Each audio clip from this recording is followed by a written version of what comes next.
ఇది చూడు, paper plate, ఇది టీ కప్పు, ఈ ఫుడ్ ప్లేట్ని చూడు. ఇది పేపర్ ప్లేట్ కాదు, ప్లాస్టిక్ కవర్. ఇందులో అన్నం కూర పెరిగేసుకొని ప్లేట్ మొత్తం వడ్డించుకొని తింటాం. పిల్లలు పెద్దలు అనే తేడా లేదు. దీనిలో ఉండే కెమికల్స్ ఈ ప్లేట్స్ ని ఎక్కువ రోజులు డ్యూరబుల్ గా ఉంచడానికి ఫరెవర్ కెమికల్స్ ని వాడతారు. దీనివల్ల ఇమ్యూనిటీ సిస్టమ్ తగ్గిపోతుంది, హార్మోన్స్ ఇంబ్యాలెన్స్ అవుతాయి, లాంగ్ టర్మ్ లో క్యాన్సర్ వస్తుంది.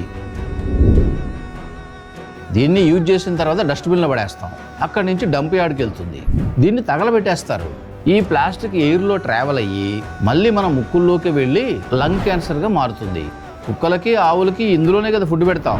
అవి ఎందుకు చచ్చిపోతున్నాయో తెలియకుండా చచ్చిపోతున్నాయి. ఇవన్నీ మనకి జనాలకి జరిగే ఎఫెక్ట్.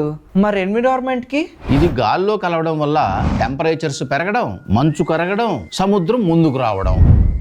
ఈ పేపర్ కప్పుని వాటర్లో ముంచి రబ్ చేస్తే చూడు, దీని లోపల పాలిథిన్ లేయర్ కనబడుతుంది. దీనికి 80 degrees టెంపరేచర్ యాడ్ అయితే ఇది మైక్రో పార్టికల్ ప్లాస్టిక్ ని రిలీజ్ చేయడం స్టార్ట్ చేస్తుంది. ఇందులో పోసే వేడి tea temperature 100 degrees plus temperature గా ఉంటుంది. ఒక పేపర్ కప్ టెంపరేచర్ పెరిగితే 25,000 మైక్రో ప్లాస్టిక్స్ ని వదలడం స్టార్ట్ చేస్తుంది. ఇదంతా మన కళ్ళకు కనిపించదు. ఇది మన బాడీ లోపలికి టీతో పాటు క్యాన్సర్ ని కూడా లోపలికి తీసుకెళ్తుంది. ఆ పేపర్ కప్ వల్ల ఇంత జరుగుతుందా? ఆలోచించండి. ఇలాంటి టీ కప్స్ లో తాగడం, వీటిలో తినడం చేస్తే మీ ఫ్యామిలీ ఫ్యూచర్ ఏంటో. ఇదంతా చెప్పేది మిమ్మల్ని అవేర్ చేయడానికి మాత్రమే. మరి గవర్నమెంట్ ఏం చేయట్లేదా?